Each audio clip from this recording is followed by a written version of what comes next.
Shelley Winter. Shelley Winter Show, live, local, topical, and relevant. So this weekend, Saturday, I came downtown to do the Car Guy show.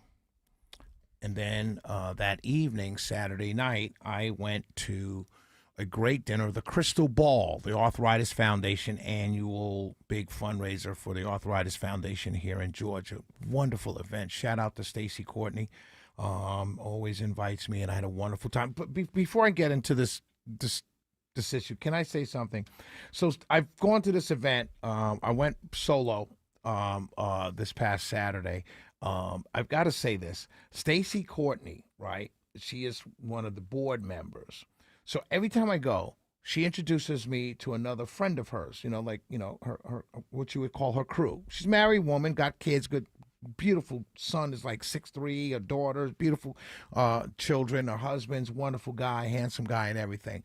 And Stacey, she's been on the show before, very beautiful, very statuesque, very lovely woman. All her friends are the same. They're all fine. I mean, all married. I'm not hitting on them or anything. I'm just saying it's just one. Like, you could see that these guys are very blessed men. You know what I mean? But, you ever see, like, AMAC has friends like this. There's a group of them, and they're all good looking. You know what I mean? Like, so when they hang, you're like, I kind of don't want you really to hang with your friends. Because they're all fine. But shout out to Stacey and all of her friends. But I went to the event Saturday night. Great dinner, great event. They raised a ton of money. It's a great cause. By the way, just really quickly, the reason why I needed a hip replacement is because I was bone on bone, and the reason why I got the bone on bone is because of arthritis. That's what gives you it. It's an arthritic hip. That's why I needed a new one. So Arthritis Foundation is a very good cause. And so go to arthritisfoundation.com or .org. I'm not sure which one. And see what you can do to help out. Volunteer, help out, donate, or whatever. But let me continue on. So I did that Saturday night. And so when I got home Saturday night, I just went home, got to bed, went to bed, watched some Netflix, watched some movies, all kind of stuff. I saw my news feed popped with shootings at 2 HBCUs and at a high school. Mississippi, they had a high school in a small town of 3,600 people. They had a mass shooting. Couple shootings in Mississippi. I think it was a couple shootings at the HBCU. Which one was it? One was Albany State. One person dead, 5 injured. And this happened all over the weekend. And then I get up on Sunday morning, and I'm scrolling through, and I see several friends of mine, Democrat friends of mine, who had posted on their Facebook pages about MLK King Center Eternal Flame defiled. And several of them all said the same thing. And about all of these shootings, the Mississippi shooting at a high school reunion, the Mississippi shooting at another high school, the shooting at Albany State, the shooting at the other school, HBCU, all of these are happening at homecomings, either for high school or college. Shootings. Not one guy on another guy, shootings. And so all my friends, and when the King Center Eternal Flame was defiled, here's what happened.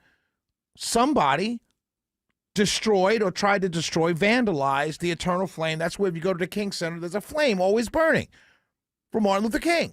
It's always burning. And so this was happening, and he also urinated in a reflecting pool. That's what he did. So I saw several of my friends, particularly here in Georgia, who said, basically, one form or another, they said, this is violence. That's what they said.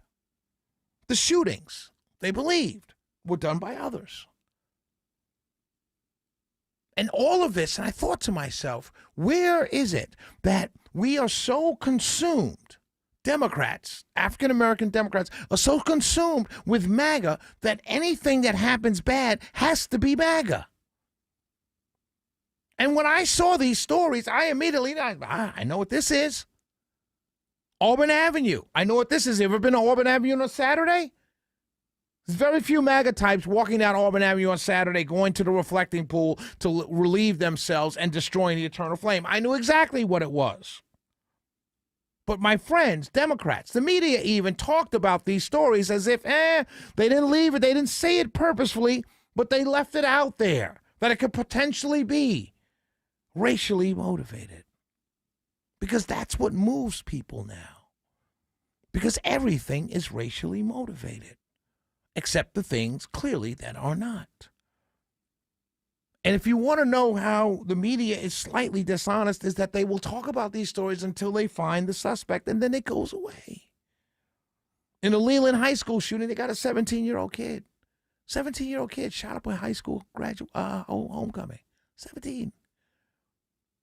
In a college, they have 4 suspects. I saw the picture. The FBI released pictures. One guy's picture has him holding up a gun, firing it blindly. And I'm thinking to myself, who does this? But I'm also thinking to myself, why is the knee-jerk reaction has to be, this is MAGA? These are racially motivated. Because what happens is when you think that's it, for instance, when they found out that Trent, what's his name here? Brent Jones, when they find out it wasn't a white MAGA guy that drove down to relieve himself in a reflecting pool at the King Center, or destroyed or tried to or vandalize the eternal pool, or eternal flame, when they realize that it's not a white guy creating violence with his actions, and they realize it's a homeless African-American male, what happens? Then you move on. You don't care about the story anymore, but you should. All the reactions that you had about it being racially motivated, all the pain that you felt, this is Martin Luther King's special place, this is the King Center, how could you do that? All of those feelings should be the same no matter who did it originally. You should still have the same feelings. They should not go away. In Mississippi, when you find out it's a 19-year-old kid that killed 4 people and wounded more than a dozen others, in a small town where everyone knows each other, you should feel the same way. The same painful feeling should flow through your body. It should not change.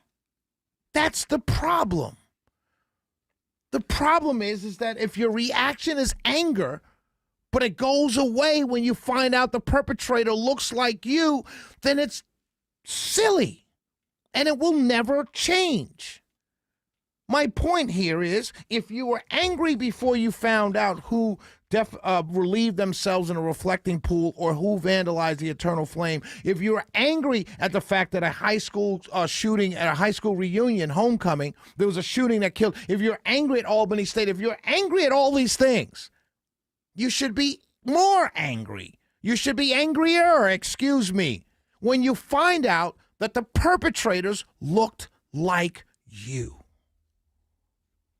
Because when you're angry at somebody else for racial reasons, and it turns out to not be one of those situations, and you find out the person who did all of this looks like you, you should be angrier. You should be louder. Not shirk back, shrink back, and disappear and not say anything more, because the behavior will never, ever change. The Shelley Winter Show. We'll be right back.